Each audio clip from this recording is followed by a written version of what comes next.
Last time on the Kaiju Apostle podcast. And we are still quarantined. Climax of Taika's Star Wars can't be the immigrant song. Little freaking spider baby. If they want Godzilla to start T-posing or dabbing in Godzilla vs. King Kong, nothing stops that. I think Brie Larson was in the first King Kong movie. She might be back. No, that was set in the Vietnam War. Oh. Kicking butt, we got our first 1-star review. Woo! Like, was it The Absence? Did I stop shipping kaijus? Is that the problem? Because I can do more of that.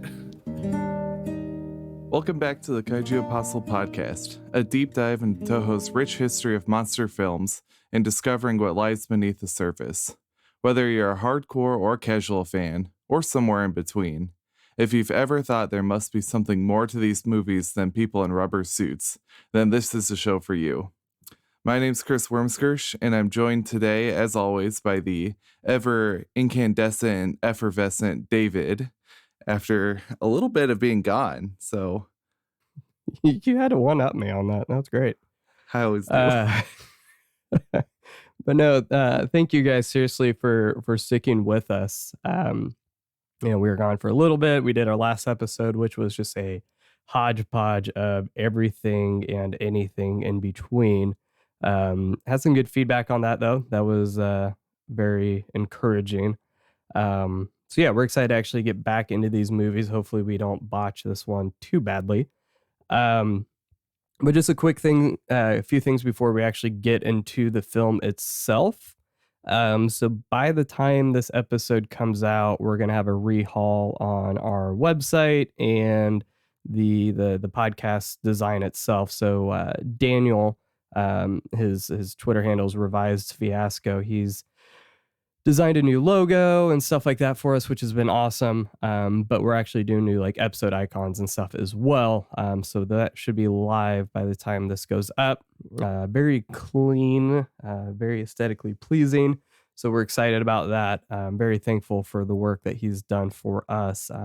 Highly recommend if you need any design work to hit him up, because everyone is needing a little bit of financial assistance, I feel like, at this point in time. I thought you were about to say everyone needs new logos, and you were about to just trash everyone at once. Well, that too. No. But yeah, also, so with this pandemic and being up all night feeding Harlow thing, I've had a lot more time to listen to podcasts. So I'm fully caught up with the Monsters vs. Men podcast.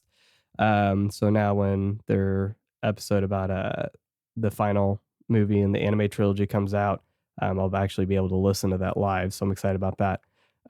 But I was listening to the episode of Matango that Giant Monster Messages did with the Monsters vs. Men guy actually guys joined up on. And Chris, I don't know if you remember, so we had talked about how the main character didn't eat any of the mushrooms, but he still found himself infected, right? Mm-hmm. So I remember that was kind of perplexing for us, because we're like, well, how does that work? And they kind of had this theory of, maybe spores, and it's less about the eating, but just being present, which, that makes sense. But it got me thinking, and then they eventually said it. So it's not like I can't really claim this for myself, because I can't prove that I thought of it before I got to that point in the episode. But just this idea of, the westernization and the way that Japan was changing. And I think it's just kind of this idea that even if you aren't actively partaking in it, there's no way that you're going to be able to remain unscathed, right? So you can try to be removed, you can try to make all the right choices, but ultimately your life will still be, we're a product of our environment, right? For better or for worse. So I think it's cool, just obviously I really enjoyed that episode, but this is just something where going back and revisiting these movies and listening to other podcasts, I like how these conversations are continuing. It's not like we can really ever exhaust the deep well that is kaiju films. Sure. And I think one of the things that I like, thinking about that idea, is what happens sometimes when we let like in-universe rules kind of override our read of the films. So thinking about we were so stuck on he didn't eat anything, why would he transform? but the metaphor of the movie might have been more pressing than the rules set up.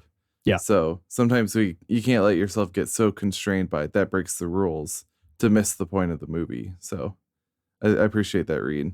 Yeah. Yeah. And I think, with like in the Star Wars fandom, you get really so focused on, well, what about this? This happened here. And it's like you kind of miss the forest for the trees sometimes. Right. Right. Exactly. So yeah, just like I said, it was a good episode. It feels bad being a podcaster and I don't really have time for podcasts. But a lot's changed. So it's been nice to kind of have time to listen to shows that, I've tried to promote on our page, but really haven't had the time to listen. Mm-hmm.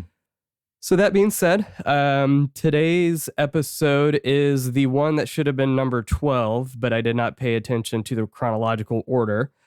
So Frankenstein Conquers the World, or Frankenstein versus Baragon. But joining us today is Michael Hamilton, also known as the Kaiju Groupie. How are you doing, Michael? I'm doing perfect, guys. Thank you so much for having me on. It's a pleasure. Awesome. So I gotta ask. So I know there's been, I'm trying to think of the right word here. How did you come up with that name? Well, I can't take credit for that name, honestly. It started out as a Facebook group, as a lot of folks know me. And I came on as a moderator. And so basically I took the name with the permission of the admins in the group. And I just kind of built out this, I'm not going to say character or persona, because honestly, the social media, what you see is me. It's all me. What you see is what you get. But I kind of took that moniker of the Kaiju Groupie and just tried to build out sort of a network so that I could reach out to the community through that. Yeah. Yeah. I will say when I first started talking to you and you invited me to the group, I was just like, as a musician myself, I was like, I know that's not what you were implying here. Oh, no.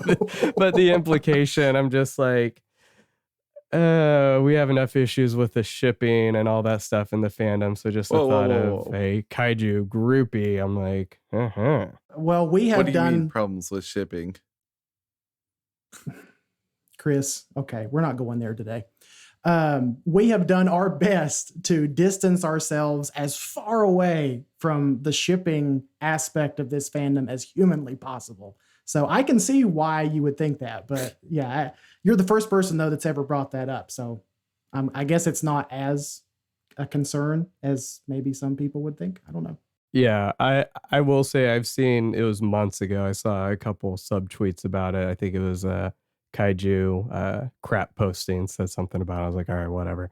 No, and to even get into shipping, because I had posted a meme the other day and had to delete it because people got the wrong idea about it. Like I've never had an issue with the shipping itself. It's just once you get into like the whole like Rule 34 stuff, I'm like, I really don't want to see Kaiju porn on my timeline. Right. I've had some dangerous Google searches, that's for sure. Yeah, and it's that, like I've seen like Sonic stuff and I'm like, okay, so I'm just saying like it's a very deep rabbit hole that I refuse to go down to. And I apologize for even bringing it up. So Michael, tell us a little bit about your personal life. What you do, like what would you say you contribute to the fandom? Because obviously you're trying to make a difference. So, I feel like at the end of the day, I feel like I don't even really contribute that much to the fandom. I'm just a fan who's enthusiastic about this genre of films. I mean, honestly, I was thinking about it earlier today, and this fandom has done more for me than I feel like I've done for it. Honestly, I mean, I was just trying to be nice. So, okay, well, that's true. I appreciate that. Yeah, but I guess what I personally have done is I've tried to be as positive as I possibly can and as enthusiastic about this as I possibly can.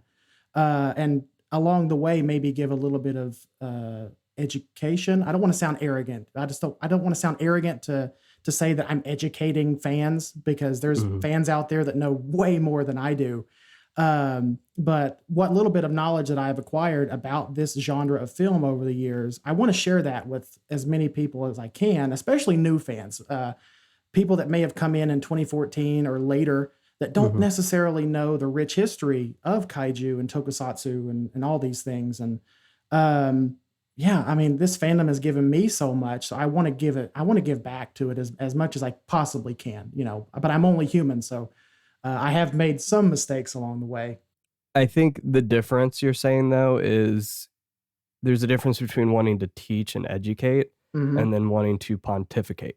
Right. Right. So, I mean, every fandom you have that. You have the people who are just, I mean, even if they say they're not obsessed with the lore, because that's kind of been a conversation lately, right? Is, well, are you even a Godzilla fan if you only care about the lore and all that? And I've actually got a separate video I'm planning on getting into that discussion.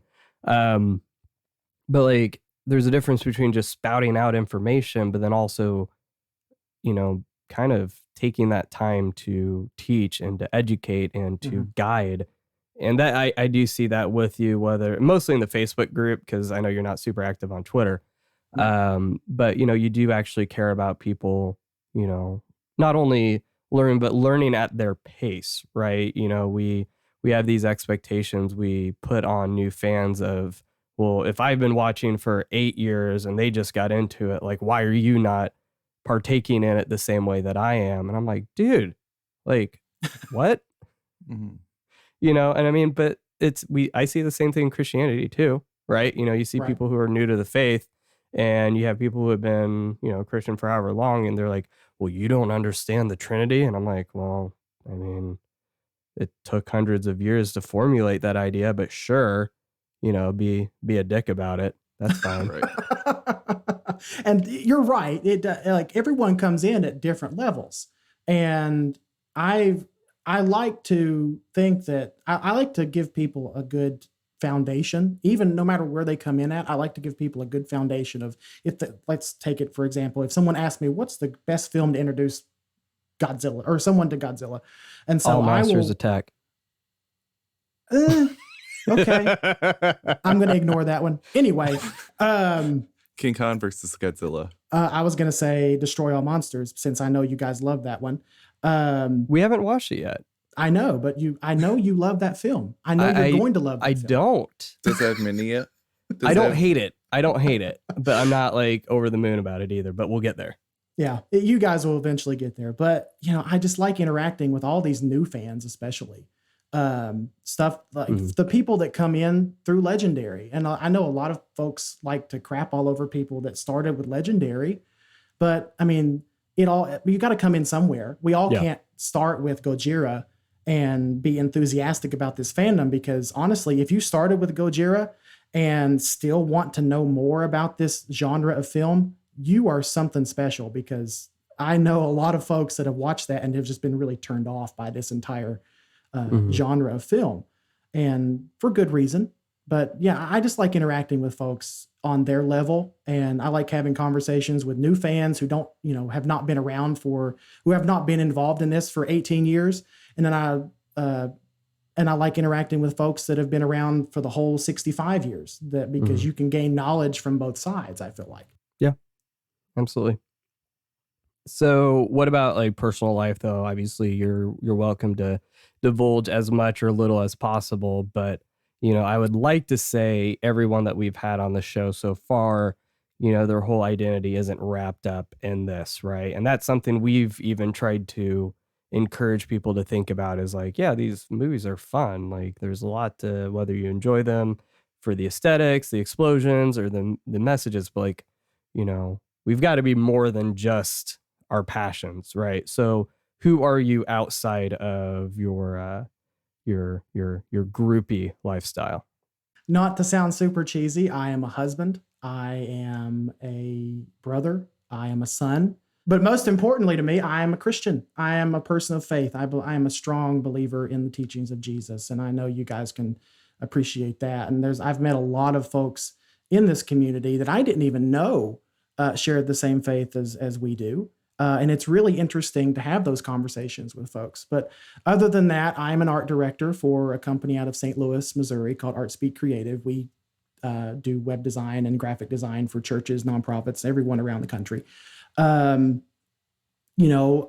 pretty simple. Not mentally simple. Don't smirk, Chris. I'm pretty simple in the fact that it doesn't take a whole lot to make me happy. And I'm fairly reserved. I'm more of an introvert. This whole podcasting and kaiju community, like the involvement I've had in the kaiju community, has really forced me to step outside my comfort zone in a lot of ways, because it's forcing me to talk to folks that I normally would not talk to. And I've made some awesome friends that way. Like David, you're my friend. Chris, hopefully you'll be my friend someday. I don't know. Jury's still out. Nathan, of course, and Travis and some others. I mean, it's just an awesome community to be a part of. But like you said, David, it's not my entire identity. Of course, like I said, my identity is, of course, first and foremost as a believer in Christ. And then, of course, as being a husband and a brother and just a productive member of society. That's really all there is to me. Like I said, I'm a pretty average fella. And to get a little bit personal about, just to bring it back to the conversation, I didn't get started in this fandom, like really heavily involved into the community side of the fandom until like 2018. And it really came after, in 2018, I lost my mom.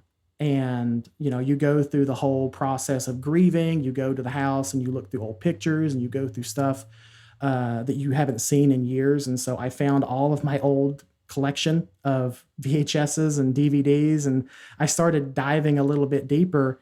And for some reason, it just made me feel better. As cheesy as it sounds, it made me feel better to be get sucked back into this community and sucked back into all the things that this particular genre of film has to offer.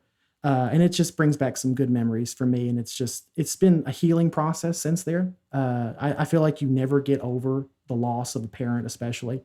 But it's just been really helpful. And that kind of goes back to my first point of saying this fandom has done more for me than I feel that I've done for it. Mm-hmm. That's good. I was going to make a comment. I was like, man, there's going to be some really good stuff to mine out of here. You know what I'm talking about. But then we get into super serious conversation. I'm like, oh, okay, definitely not going to take anything from that. Okay, so I do appreciate that, Michael. Because, something you said there before we get into the film, because obviously I feel like we could spend a lot of time here, is that's kind of been my humbling experience. So like when I first got into the Godzilla fandom, I unfortunately started on Reddit. And I mean, there's some really cool people on there. I've actually I don't know if there's anyone I still interact with on Twitter and Instagram from there. Yeah. Actually, there are. So like there are some level-headed people on there, but like it's very easy to lose sight of we are talking to people, right? We get lost in the avatars, we get lost in the Twitter handles, all that stuff, and we forget. So like with King of the Monsters, for example, I'll bring up my friend Faye. So that movie means a lot to her, and she has a story behind that. Mm-hmm. I think the movie's a hot mess. I do. It's fun, but it's a hot mess. But like, I had to take a step back and be like, you know what? Yes, I feel this way about the film. But like, is my opinion worth potentially punching down and affecting someone else? So like, you've got to find that balance. And I think that's something where it takes a lot of wisdom and maturity to figure out how to express an opinion without necessarily being, in layman's terms, being a dick about it, right? And I'm not always good with that. I know that. But there's just a point where, again, it's a maturity thing, and I do see that in the way that you talk to people, and you are actually trying to meet them on their level. It's that idea of accommodation, which Chris, we could get into Augustine and that. Mm-hmm. But that is another conversation for another day. Well, you already did when you were like, we're not defined by our passions. I was like, I don't know. He might disagree. Yeah, that's true. No, I think you're right. You're right. We're not defined by our passions. We're defined by we're defined by how we treat people. And that's really what we all, I think me and David, Chris, we all just kind of try to treat people the way we want to be treated. I know bringing up the golden rule is sort of elementary, but I mean, it's really what it's all about, right? All right. So before we get into the plot summary of this film, we did run a poll. I really like doing these polls before each episode. It's fun. I don't know if anything's ever going to top the whole, like, if you're on a desert island, who would you be stranded with? Because, I mean, Nick Adams, like, why would you not want to be with him? So this question was, since we all know Frankenstein is the doctor, not the monster, but the kaiju in this film is named Frankenstein, what should his name be henceforth? I should have clarified for the episode. So we had Frank, Prometheus. That was actually my personal favorite. And then Michael suggested Bright Eyes, which you said was a Planet of the Apes reference, right? Yeah, it is. Yeah. Mm-hmm. And then Recyclops. So Recyclops was winning for a while, and I was very excited about that. But Frank did end up winning. So for the rest of the episode, unless we are referencing the title, this person, I'm using that word very specifically here, will be referred to as Frank. So if oh, go ahead. Well, I was just going to say, I initially read that as Bright Side, like Mr. Brightside, because, you know, there's the part of the movie where he's coming out of his cage and he's doing just fine. Oh, God.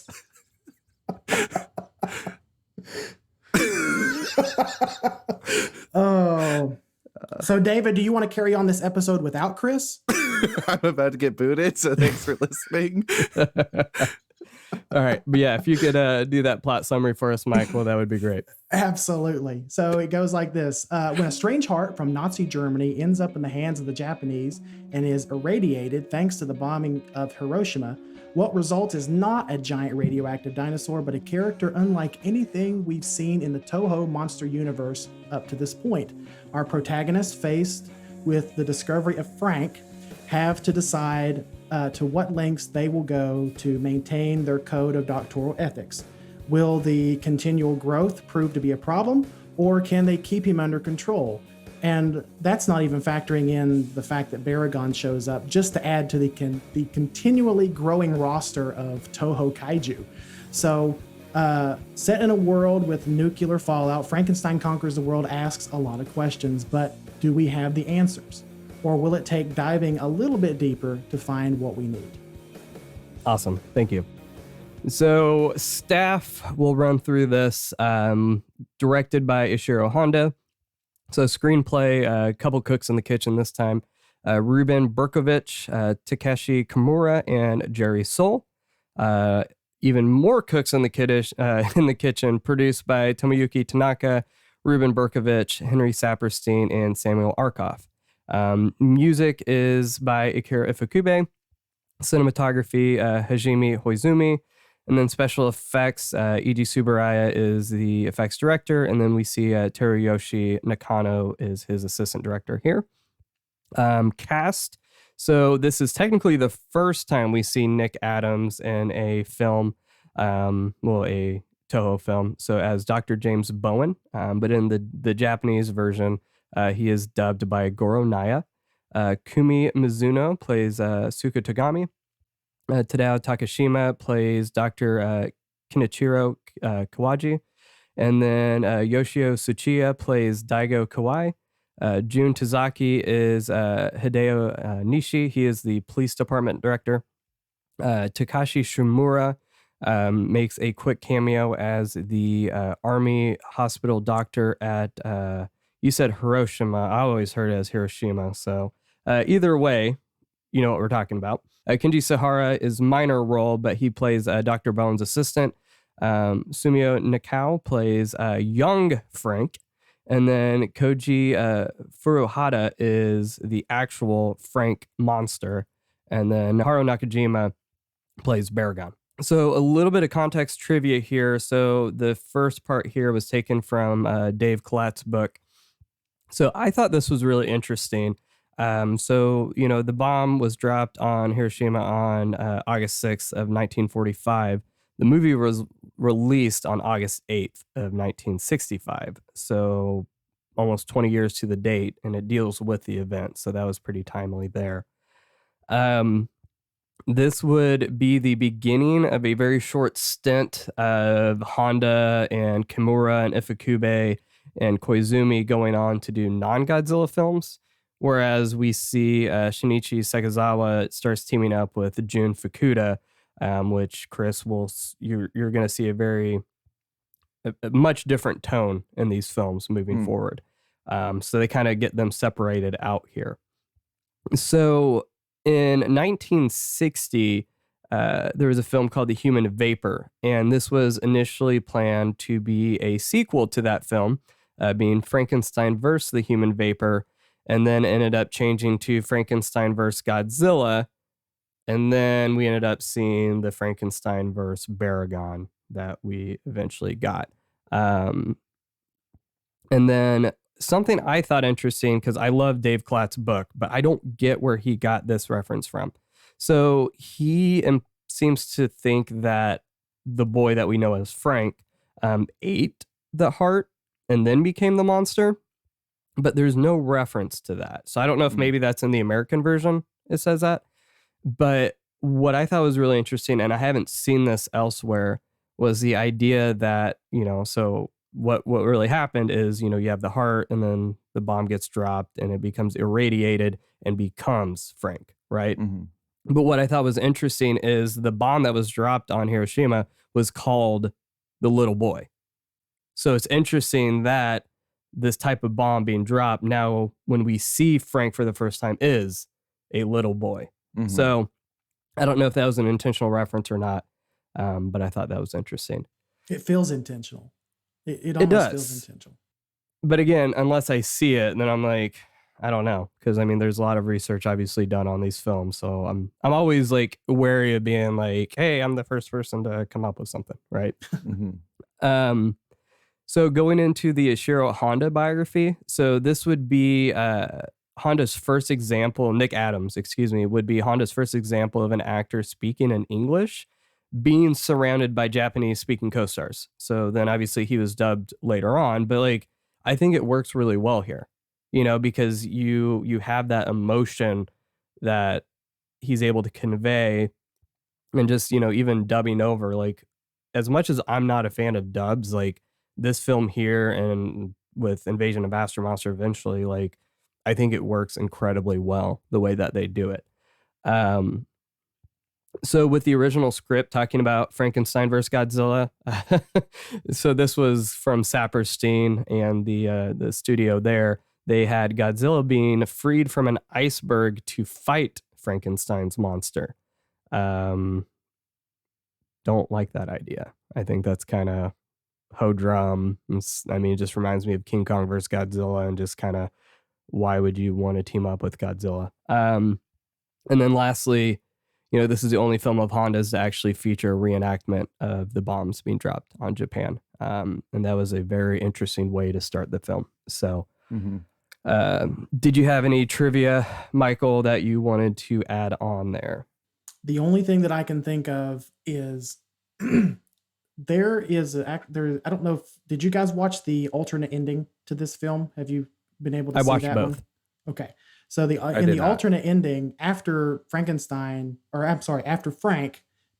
Baragon, the Odako, which is this giant octopus, shows up and to fight Frank and drag him into the ocean, which sets us up for what is considered the sequel to this film, War of the Gargantuas. And what was funny about that was it was cut from the Japanese release. And it was, I think it was Saperstein that was the only one that wanted the octopus in there because he thought maybe it would have some kind of appeal to American audiences. The devilfish. Yeah, the devilfish. And even that was too silly for Ishiro Honda, so he cut it completely out. And that's what we get with the actual full-length production of the film. Yeah. But then it was accidentally aired in Japan with that ending. Yeah, that's right. So that's why it ends up being the international version, which I thought was intriguing. Which version did you watch, Chris? What was the ending for you? I have no recollection of this giant octopus. Okay, so just like Watchmen, he was cut. So it was just Frank and Baragon falling into the volcano. Yeah. I guess I could see the Snyder cut with the octopus sometime soon. So that's what's funny to me is I've watched the international cut a few times. Then I watched it again yesterday, and I didn't select which version, and it played the theatrical with the ending with Baragon and Frank falling into the volcano. I'm like, yeah, I like that one more. So I thought it worked better. But so before we actually get into the themes and kind of what we're parsing out of this movie, so I asked a question, and this is something where I found that when I ask for like, hey, people should ask questions, comments, stuff like that, and I don't really get a lot of feedback there, right? And it kind of makes me think of my short stint as a youth pastor, where I'm like, sometimes I have to ask guided questions to get results. You can't Right. just be like, hey, does anyone have any questions? Unless it's a White House press conference, and then that's just a huge cluster. So I asked the question as we prepare to discuss Frankenstein Conquers the World. A question I have is, why does this film seemingly get passed over compared to other films, ones that arguably are less meaningful and enjoyable? Is it solely because there is no Godzilla to be found?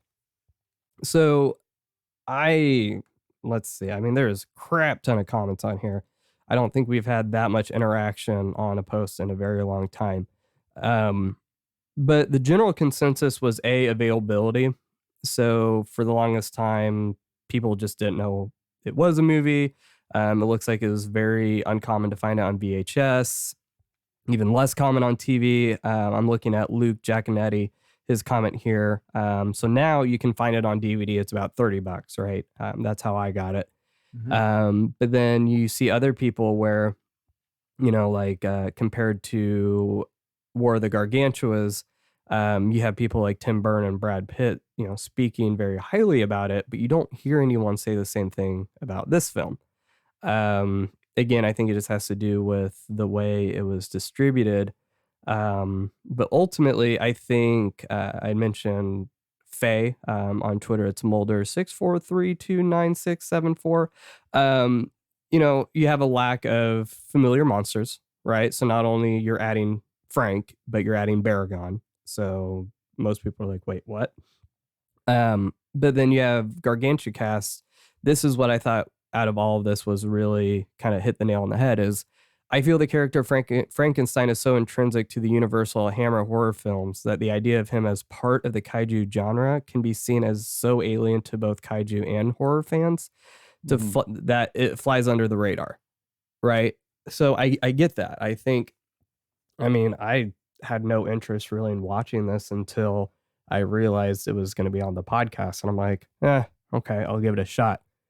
So, and I'll be honest, it's still probably not my favorite film. It's a lot more enjoyable when I don't have a 4-year-old asking questions every 3 minutes.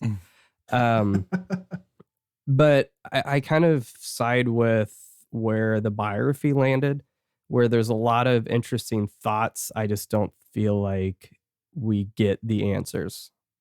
Like there's all these themes that are brought up, but they're not really resolved in a satisfying way that I've seen in other films. But I also think that's going to be partially the American meddling going on.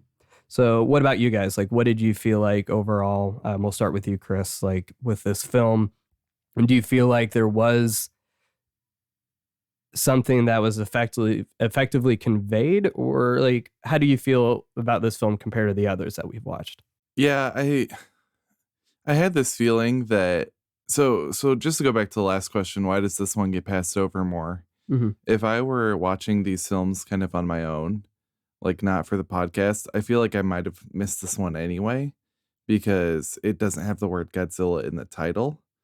So, and when I heard it was Frankenstein, I was really confused because I was like, well, wait, that seems like that's like someone I know from outside. So I would have thought of this as like a goofy, like crossover movie, like the first version of the Avengers, where a bunch of different companies were coming together. But kind of the feeling that I was left with from this movie was more like, is this the first of a couple? Because it did feel a little open. it felt like maybe later we were going to start addressing the questions a little better. Mhm. But then they fell in a volcano, and I was like, okay, I guess not. They're dead. Yeah. What about you, Michael? I mean, what was it about this movie that made you want to be on this episode? Because I mean, as soon as we talked about having you on, you're like, I've got to be on this one.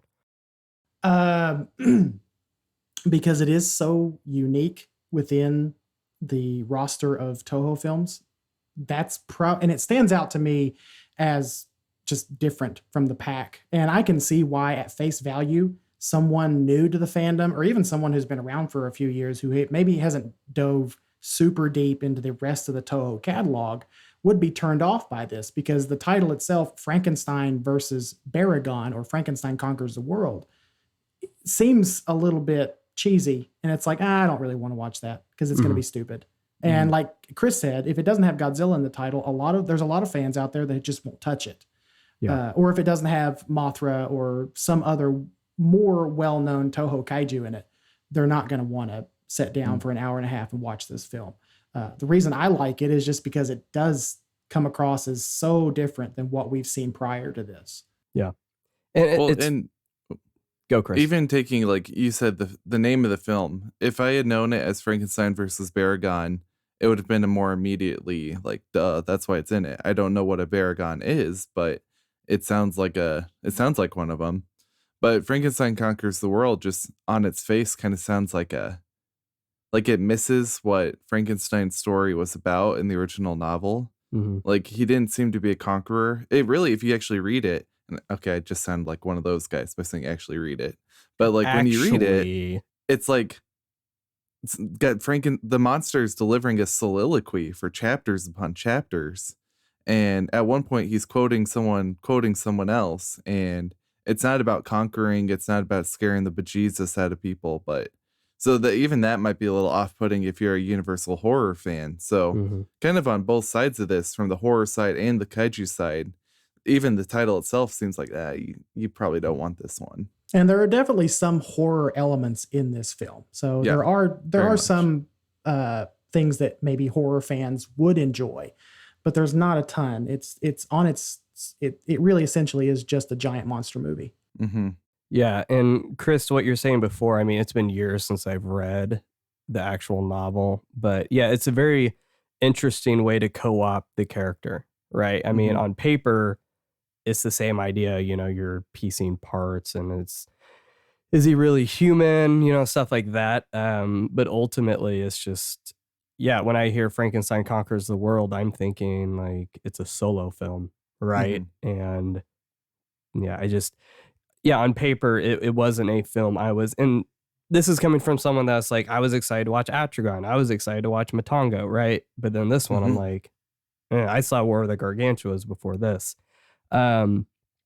So yeah, it's interesting. I think a lot of people would enjoy it who probably don't think they would, because I actually thought, the monster, like the fight between Frank and Baragon, is some of the best of action wise that we've seen so far.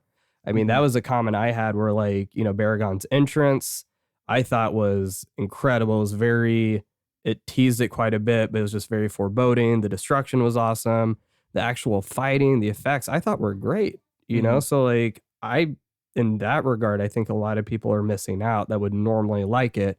But you're right. I think just because Godzilla is not involved, they just look, well, why do I need to watch it? I'm like, well, because, I mean, I may not enjoy it, but I do think it is a good movie, right? Or let me rephrase that. I do enjoy it. I don't love it, but I still think it's a good film for the genre itself.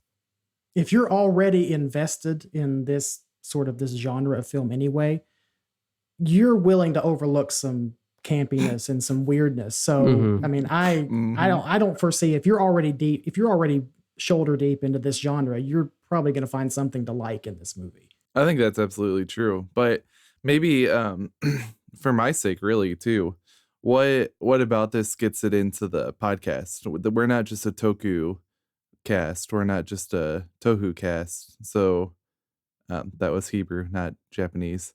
Toho podcast. Is it, I mean, am I going to see Baragon a couple more times? Yeah.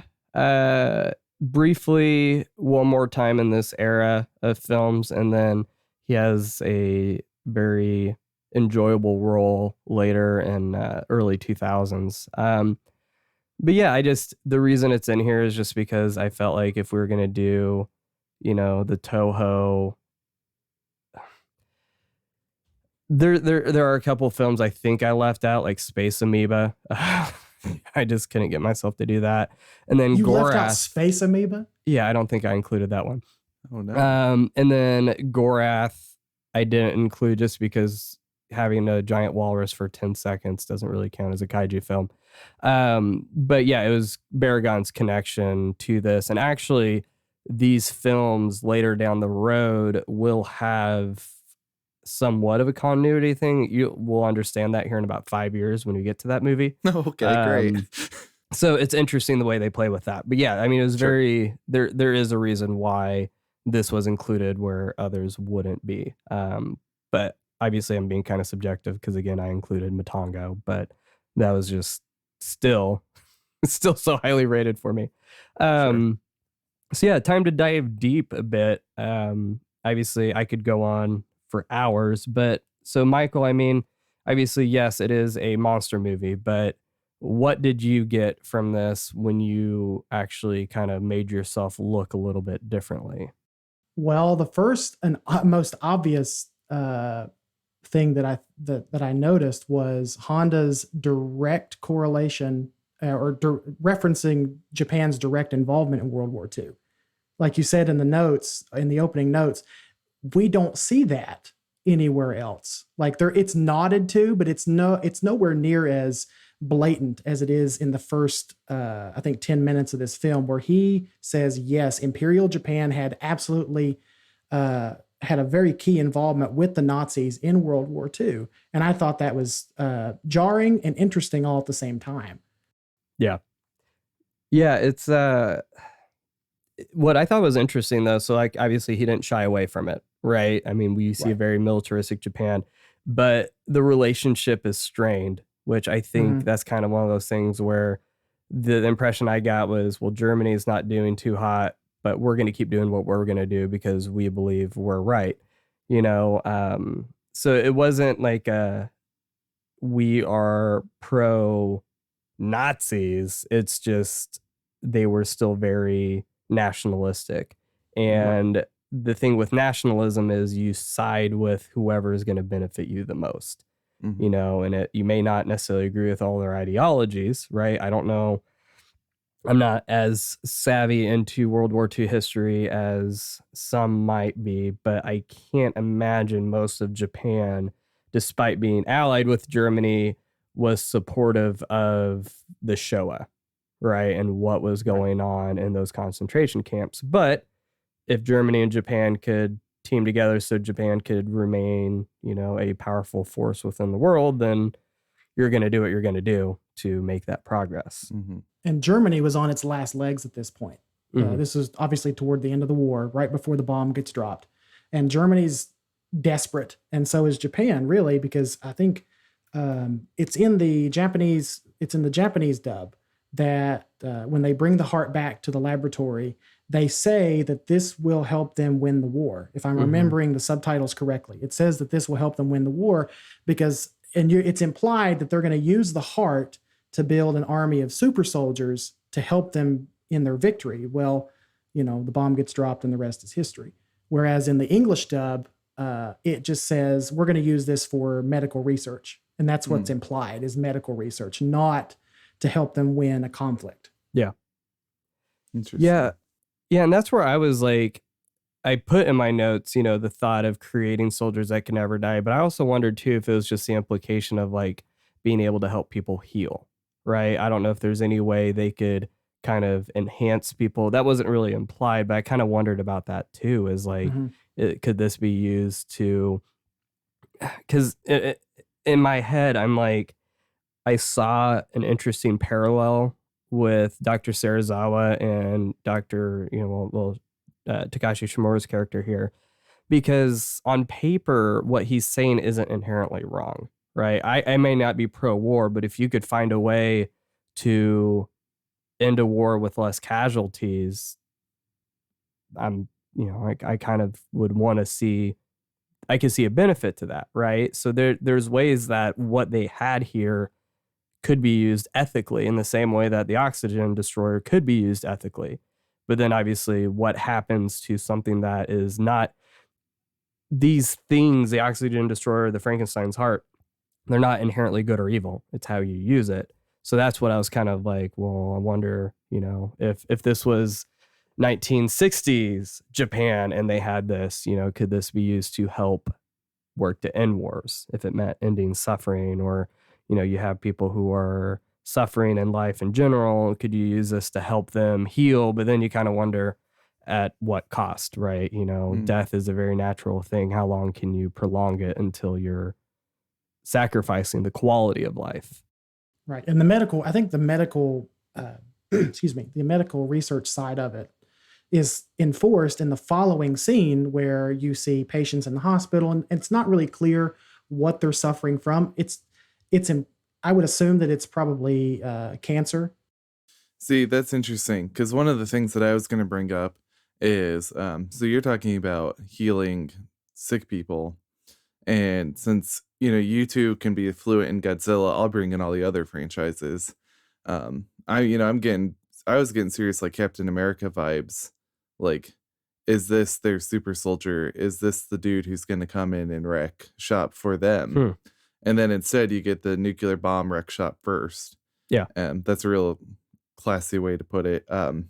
But I also kind of was thinking too, now that you're talking about healing, you've got Amazing Spider-Man, the first one with Andrew Garfield.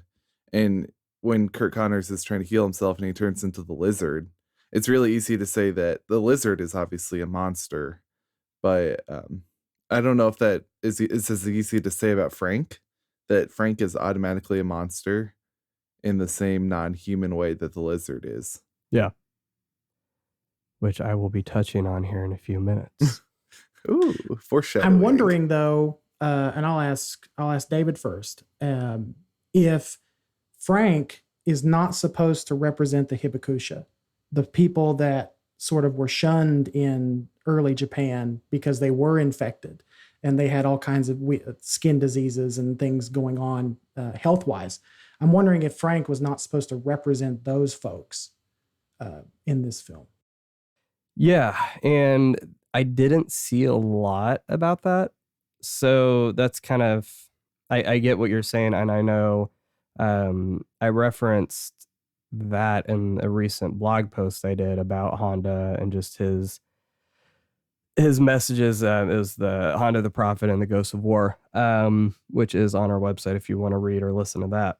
But yeah, I think there's an element there of, Frank being the result of something he didn't choose to be that way, right? And he's in a society that doesn't seem to understand why he is the way he is. Obviously they see who he is, but I mean, to be honest, like I can't say I would be any different. Like, would I take the time to empathize with him? Would I take the time to really try to understand what he's going through, especially if he can't communicate it clearly, right? I'm thinking about like, my 2-month-old daughter where, she's regressing in her feeding skills right now, which is frustrating, but she can't communicate that, right? I mean, she's 2 months old. So am I taking the time to empathize with her and not get frustrated? So all that said, yeah, I think there is something here where, there is precedent throughout history of people who are physically maligned, whether it's the lepers in first century Palestine, or you're talking about here, and they are ostracized because of that. But rarely is it something that they themselves did, and what does that say about society when we punish people for things that they didn't choose? I'm thinking about, I'm sorry, Chris, go ahead.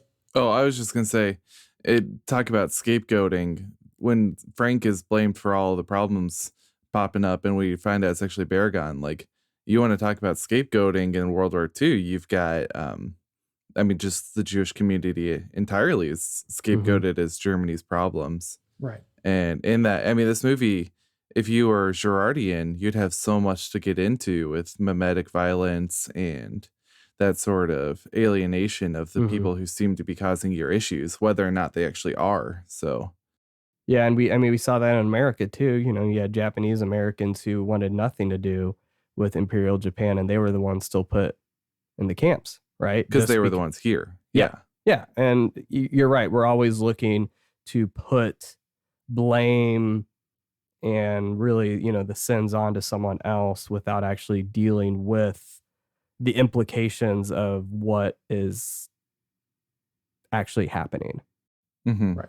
And to bring it back to a more modern context, I mean, bringing it back to like the 9/11 tragedy, you know, people, Muslim Americans in this country were blamed for something they had nothing to do with overseas by some radicals.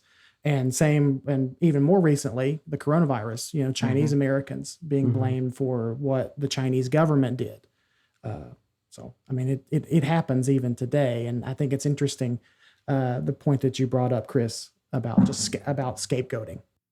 Yeah, and that's the tough thing too, is with all of this. I mean, you're talking about the coronavirus, and so many of us deal with incomplete information, right? So we can sit here and try to say, oh, this is what happened, this is what happened. You know, we have people who are, I have a lot of acquaintances, I don't want to necessarily say friends, who are espousing conspiracy theories, and I'm like, well, how do you even know? Like, I mean, you barely even know how your body works. You barely even know. Like, there's so many things that we have little to no knowledge about, yet here we are because we read 5 minutes worth or watched a 40-minute video on YouTube. All of a sudden now we're experts, right? So to me, there's a wariness of speaking about something that we don't have full knowledge about. So again, that's kind of how I take that back to what you're saying. Is this an analogy of that?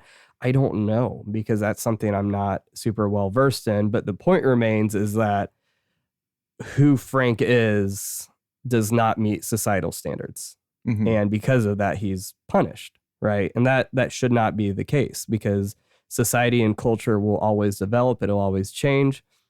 You know, even within, you know, the context of the United States, what is now acceptable was not acceptable 20 years ago. You know, and there's a certain point where that's why there has to be some kind of standard that, you know, transcends culture. Well, and if you even think about, and David, I appreciate your caution. And so I don't want to sound like I'm pushing that caution to a place where I'm going to speak definitively. But thinking of the original Frankenstein novel, or even like the X-Men, right?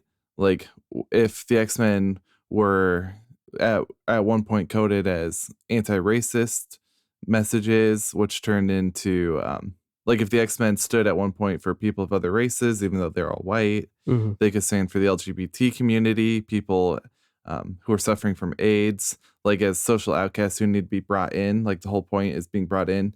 You could say that the movie does stand for these people, maybe from a retroactive read or even a death of the author postmodern read. So, I mean, that's just some of the way the film works, is speaking on many levels, whether or not the author wants to do that explicitly or if we read that into it. Or we could just say, screw postmodernism and say this is just a figural way of reading it, right? Yeah. Try to take his postmodern. Yeah. Anyway, but I think on that topic, this is kind of where I wanted to end the conversation, because to me, you know, I feel like this is the most important message. I will be bold enough to say that, is that this movie really gets into the conversation of what makes a human and what human worth is. I mean, so here's kind of my concern with, I wish this film would do more with it, and it doesn't. So this is where I've kind of had to read some stuff into it, which, I mean, that's not new for us at all.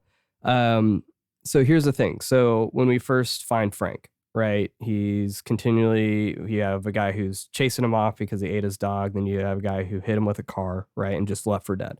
So clearly right there, he doesn't have much value because he's not performing as society would want him to. because that's kind of what I find as a common theme in this film is he's only treated according to what he can provide to society, not as a person. Initially, we see the exception being Tagami and Dr. Bowen, right? But that's strained the more powerful he becomes. He doesn't necessarily become violent, but he becomes powerful. So you have Dr. Kawaji. He's initially insulted by the thought of Frank being sent to the zoo. His quote is, "He's a human being. He's precious," right? But then he goes to Germany and meets Dr. Frankenstein, and his tune changes because he realizes, well, he was just created, right? He's just a product of scientific meddling. Therefore, the only benefit we have here is what could we extract from him, right?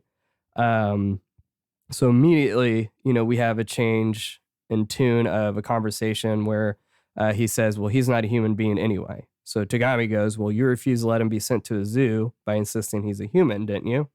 But he goes, but just as gorillas aren't human beings, right now and she interjects, he's like, no, he's a human being. So was Frankenstein. But he wasn't an ordinary human being. He was man-made. But she goes, even so, a human being just the same. And Dr. Bowen interjects here, let's think this over carefully. It'd be terrible if we made a mistake. So right here, we're seeing that the definition of what a human is interchangeable. It's fluid. It's being changed, again, according to what Frank can do for society. Mm-hmm. And, looking here, they try to say that, Dr. Bowen eventually says, he's no longer a boy, right? So, because Tagami always, up till the end, refers to him as the boy. So he says he's no longer a boy. But then later, he makes the appeal that, well, hopefully, you don't kill him, but it's not our place to say whether he should be killed or not. But previously in the film, that was the whole thing, is the sanctity of life. He was a human being. He shouldn't be killed. Now they're saying, well, it's not our place to say he shouldn't be killed, right? And then, towards the end, really where they all end up is, like with Dr. Kawaji, he's determined that he is the Frankenstein because, his hand comes off.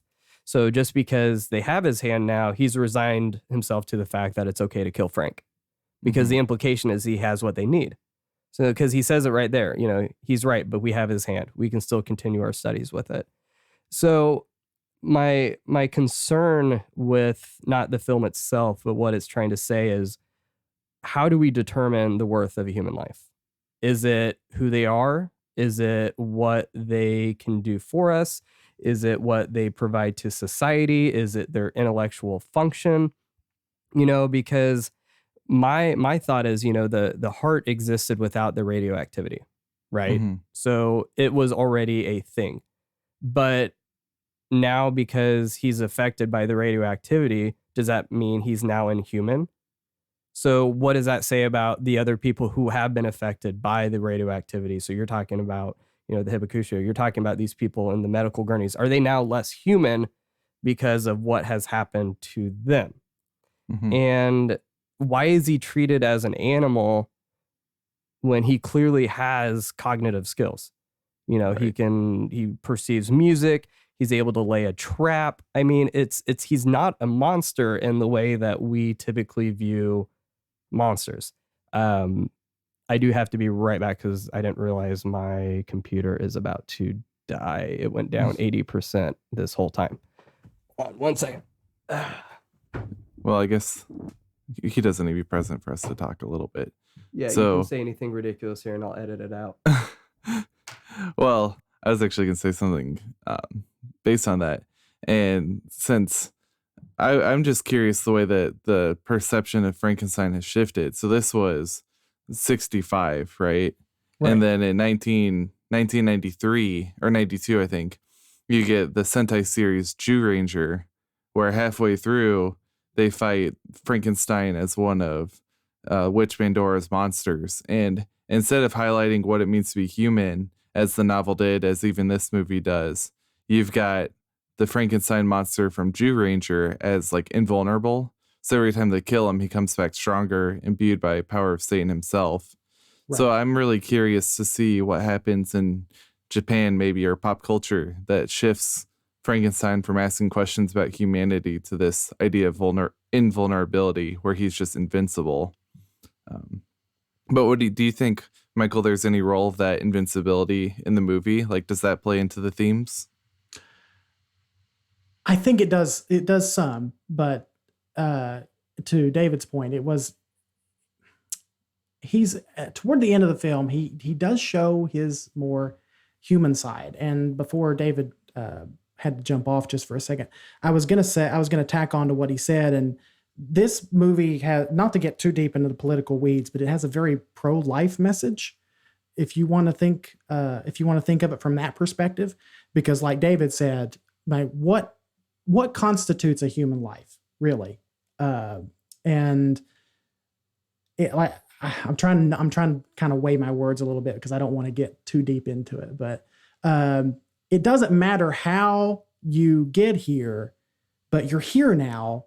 So I think you should, and you're a human. So so I think you should be treated accordingly. If that makes, I hope I'm phrasing that right. Mhm. Like I said, I'm trying to weigh my words really carefully there. Yeah. Well, if I can throw your caution to the wind, So I mean, the contemporary discussions would be like in vitro fertilization or stuff like that, like surrogacy. I know that's Sure. been coming up recently. Yeah. Like, does the fact that his growth was spurned by nuclear radiation stand for in vitro fertilization? No. But are they kind of contemporary philosophies? Maybe. okay. And I actually, that's kind of the stuff I want to get into. But so what did I leave off saying? I can't remember. Me neither. Shoot. Like I think you ended with what constitutes a human being. Okay. So yeah, I mean, hopefully that makes sense, because the thing is, and this is, like I said, what kind of frustrates me about the film is you have the characters starting out treating him like he's human, and then by the end, they've resigned themselves to the fact that, like, this is the most frustrating quote, is perhaps the best thing would be for him to die. After Mhm. all, he's only a monster.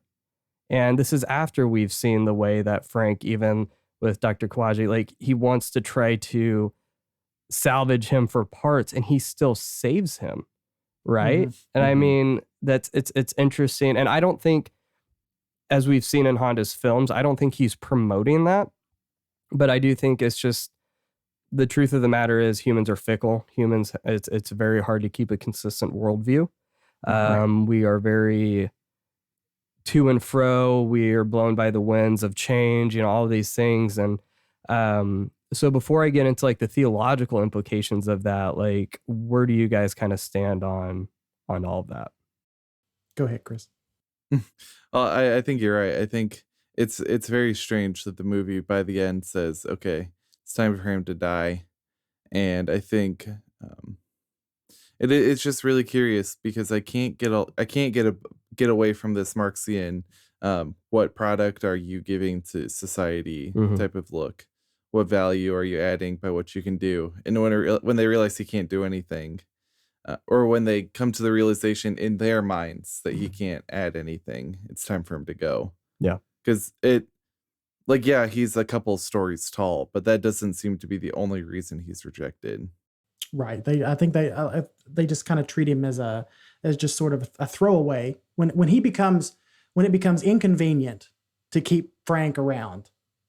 That's when they just want to throw him away. Mm-hmm. And we're shown toward the end of the film, I think it's mid battle with Baragon, where he finds Kawaji and, he shows empathy for him and basically saves him. So that's a very human characteristic. So there is a very human side to Frank, but still yet it's more convenient just to throw him away and kill him than to find out like what untapped potential could we gain from him staying alive. Mm-hmm. So here's kind of my thought with that is they make a comment about, despite his age, he's progressing as a child, right? So they're not even saying that he's not human. It's just he's not able to communicate as clearly as he would, but he's able to do things. So that's kind of my my issue with that is I think about how, there's arguments regarding like euthanasia and stuff like that for people who are, I don't know the right terminology here, so I apologize, but what's commonly referred to as like Down syndrome, retarded, disabled, stuff like that, where these people are considered as having lesser rights, where, if you think your child's going to have Down syndrome, you abort the child, stuff like that. Right. Or, without getting into the actual ethics of abortion itself, I know, there's arguments for like late term abortion, but then I've had friends who have had preemie children who are 23 weeks old. And I'm like, well, they're very clearly a human being. So there's an element here where he didn't get to choose whether he wanted to die, and people were trying to make that choice for him. But it's clear that he, even if he did not fully understand, there was still, again, some cognitive happenings going on, right?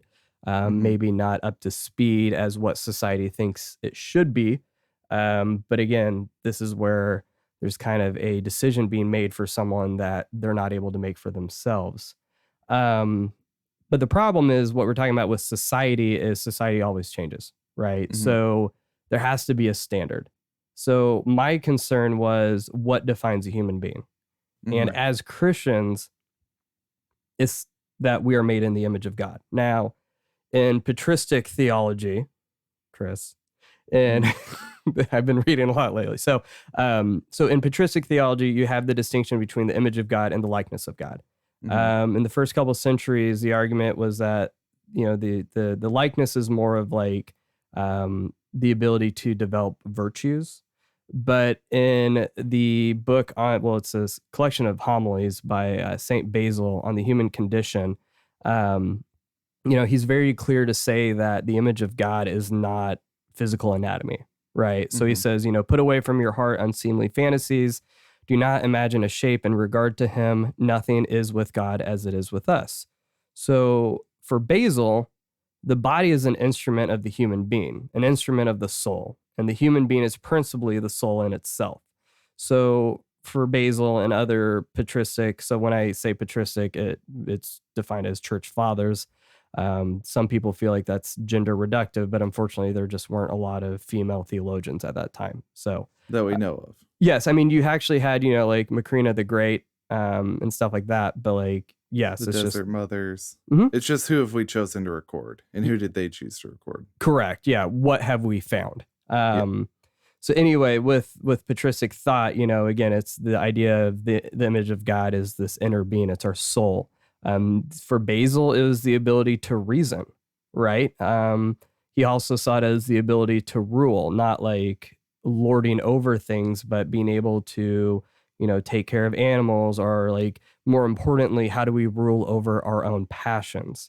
And we even see that with Frank, right? He's able eventually to learn how to make decisions that, with, Dr. Kaiju, he wants to harvest him for parts, but what does he do? He chooses to temper a passion and save him. So we see a volition there. Other patristic theologians saw the image of God being self-determination, the ability to create, and again, the likeness was the ability to develop virtues. But I felt like the most succinct definition of the image of God, and I found this in Alistair McGrath's book on theology, is Lactantius, I think is how you pronounce his name. So he wrote this in the 4th century in his Divine Institutions. So he argued that being created in the image of God established the common identity and dignity of all human beings, leading directly to a series of political doctrines concerning human rights and responsibilities. So, and I quote, "I have spoken about what is due to God. Now I shall speak about what is due to other people. Although what is due to people still equally relates to God, since humanity is the image of God. The strongest bond which unites us is humanity. Anyone who breaks it is a criminal and a parricide. Now, it was from the one human being that God created us all, so that we are all of the same blood, with the result that the greatest crime is to hate humanity or do them harm. That is why we are forbidden to develop or to encourage hatred.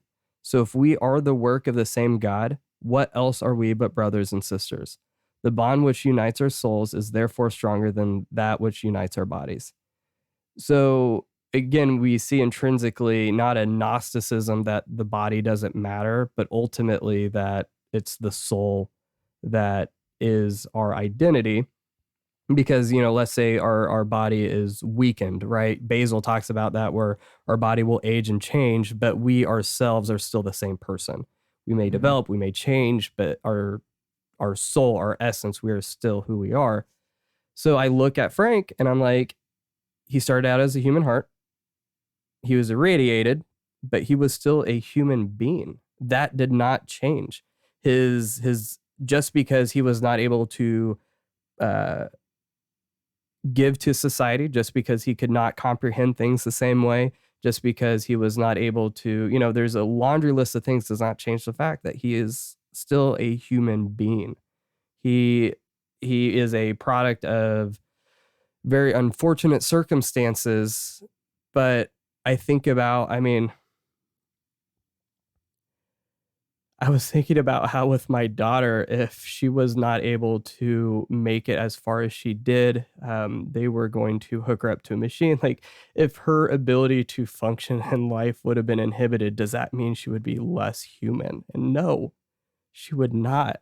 So this movie like hit me really hard, because I'm like, there's so many people in our lives, we find things that we say, well, this isn't human or whatever, but like, how do we define that apart from the fact that I believe it's, we're made in the image of God, and it doesn't matter what we do, what we say, what we provide, what we're able to contribute.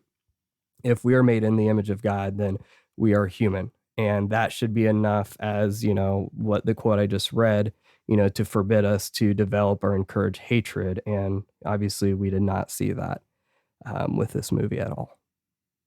As badly as I want to, I cannot even top that. I can't even top that last monologue you gave us, David. Thank you for that. The best way I know how to, the best thing I need to say now, or best thing I know what to say now, or whatever, is I'll start with Chris. Let's play the what if game just for a second, because I know a lot of us in the fandom love to play the what if game.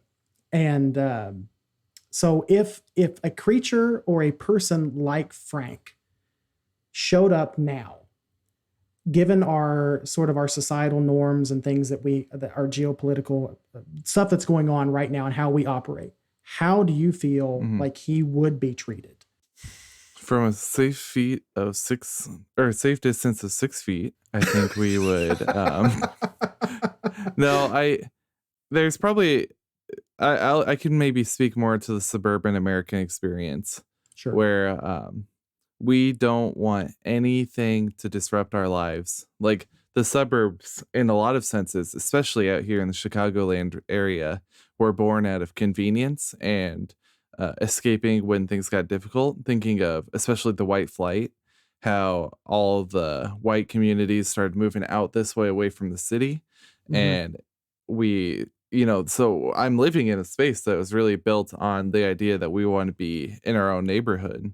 Right. So from a suburban, I just can't see Frank as being accepted well at all. And I want to be like, well, he'd be used as a weapon, but I mean, I don't even know if that's true. I just think, I don't know what we would do about it, but I would think it'd be a massive inconvenience over anything else. And simply because he's inconvenient, that's when you just kind of boot him.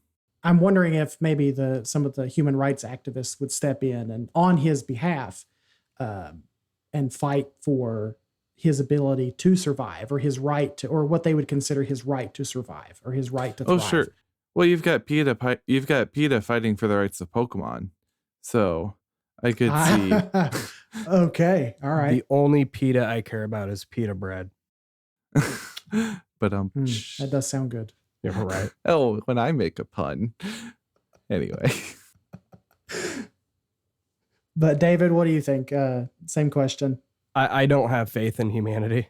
I don't. I'm not. I'm not cynical, but I'm thinking here as you're saying all that. Like, I mean, we used to consider Black Americans as three-fifths of a person, right? I mean, we don't really have a good track record of treating people as humans. Again, that's why I feel so strongly about the Christian faith, because it's something more than just what we would perceive a person as. We have to choose to see them as the creator, not only sees them as he also created them.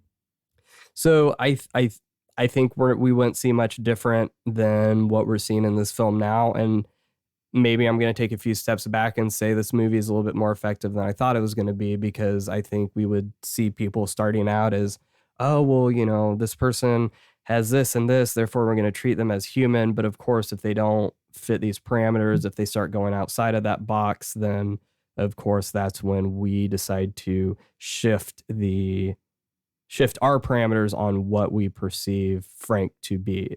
So if he can no longer provide what we need, or if he no longer follows these guidelines, then he is no longer human. The Christian faith doesn't give us that option, right? Even serial killers, we don't get to say they are not made in the image of God. Now, do they reflect that image? The Orthodox Church talks about the idea of theosis, of the process of becoming as God, you know, and this change. That's another discussion in itself, but they are still made in the image of God. The image is retained, but the likeness is lost. Correct. It's kind of, you know, this idea, I'm trying to think of, like, you know, this is probably not an effective analogy, but in my head, I'm thinking of a light. You could cover up the light doesn't change, but you may see less and less of it. But again, you know, we live in a world where we live in a society. We live in a society. God. But, you know, continually the idea of who is white changes, right? Because, you know, Jewish people were not considered to be as human as the rest of society. Now, in certain ways that's kind of changed, but like, that's what I'm saying. It's always in flux. So I don't have a lot of hope that this would be handled any better than what we see in this movie. So again, I kind of take that step back and be like, maybe this is effectively having that conversation that I wanted it to. It kind of took processing all of this to see that. If only we had an hour a week to do that. I'm slowly shifting my position on even, this is probably a really terrible example too, but my opinion on the death penalty, what is considered a valuable life. Whereas years prior, I was very pro death penalty, but these days I don't know. I really don't know. That's just something I'm sort of still searching and chewing on for a little bit, because I know with someone in my family who is in prison, their life does matter, and they're not just some throwaway human that needs to be disposed of at some undisclosed time in the future. And I think you're right, David, this film does cut a little bit deeper than even I think we all three thought it would. On its surface, it does seem silly. And it's a very anti-war message. It's a very anti-nuclear message, just like a lot of Honda's films. But the more we've talked about it, there's other themes that are worth exploring, like the idea of pro-life and what is the value of a human life, like we've talked about over the last hour. Regarding the death penalty, I will make a quick comment, apart from the fact that the early church was very vehemently against it. I'm going to leave a link on our website and in the show notes about a relationship between someone sentenced to death, Kelly Gissendaner, I believe is how you pronounce her name, and her relationship with a prominent theologian, Jürgen Moltmann. But that has been, even though I was pretty anti-death penalty for a while, that story right there is kind of what clinched it for me to reaffirm the value of all human life. I've been very clear that in my pro-life stance, it's not a anti-abortion stance. It's a pro cradle to grave belief. I think if life matters in the beginning, it needs to matter in the end. But that's another conversation in itself. So, Does anyone have any random thoughts before we get into questions? And I think, just questions. We didn't have any comments this time. Let's do it. Okay. So random thought, by the way, if they ever redid this film, the German doctor in the beginning, I think needs to be played by David Harbour. He just reminded me of that immensely. Now, why would they remake Russians this film? to I don't know, Americans. but that was just like, oh man, that totally looks like Hopper. Okay. We'll get that remake before we get King Kong vs. Godzilla. Anyway, first question. I love how you can never get that right. So first question, we just have two this week, from Pongo Boy 96 on Instagram. What if Baragon won the fight? My thing is, depending on which version you watch, I mean, who really won? Nobody won. Exactly. I feel like nothing would change. Yeah, no, if Baragon actually did win, though, I mean, everyone would die because they wouldn't be able to stop him. So he'd just keep eating all the chickens and horses, and they would, the livestock economy, I guess, so to speak, would plummet. Japan would spiral downwards, and it would just be complete chaos. So, yeah, it would not be good. And we would get the sequel, Baragon versus the giant octopus. Anyone else have thoughts on that one? Okay. Nathan Marchand, he asked, do you think Frankenstein Conquers the World would have worked better or worse if it featured Godzilla instead of Baragon as originally scripted? Why? As I mentioned before, I just thought that idea was super lazy. I mean, granted, I'm not against American filmmaking by any means, but, you know, it's definitely the idea of just waking Godzilla up from an iceberg. I'm like, well, first of all, he's already been an iceberg to begin with. But like, at what point do you feel like you have to wake Godzilla up to,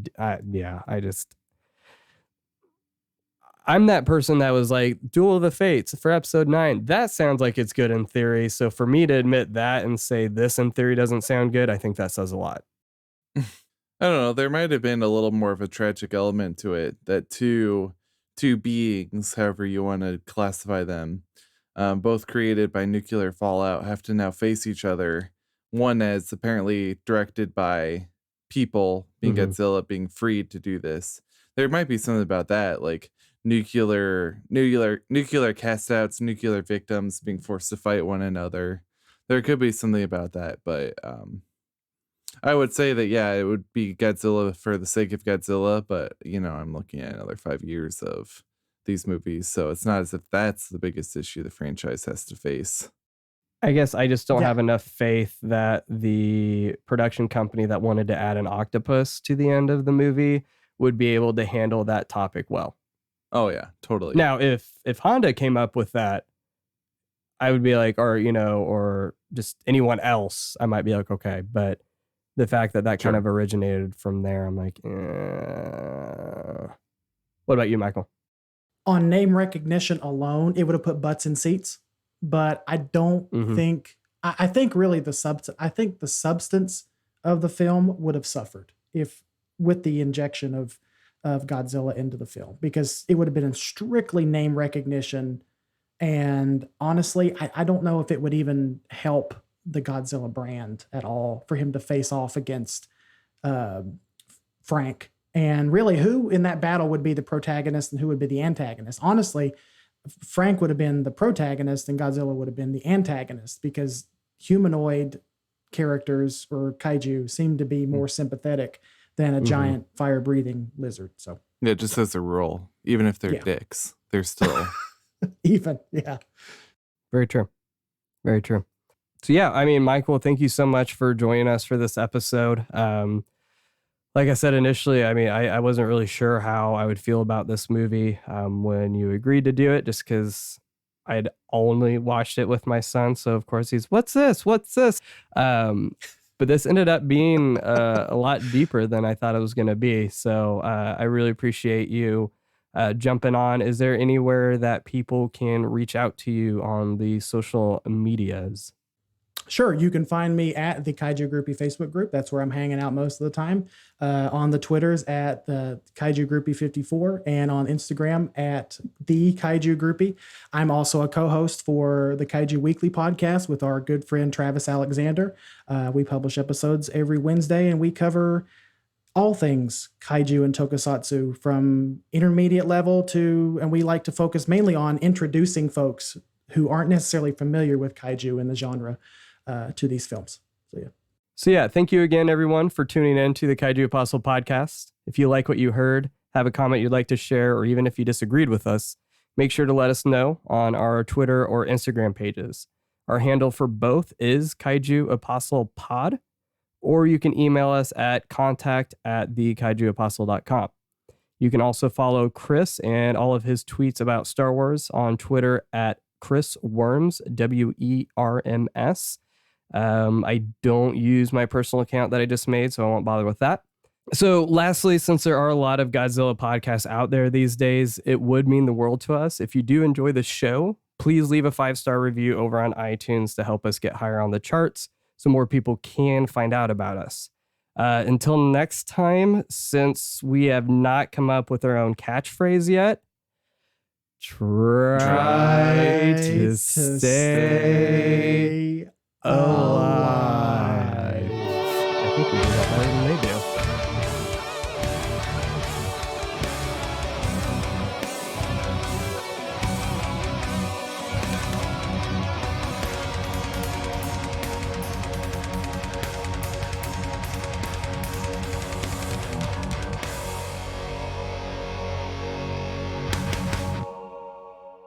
Oh, leave that in there.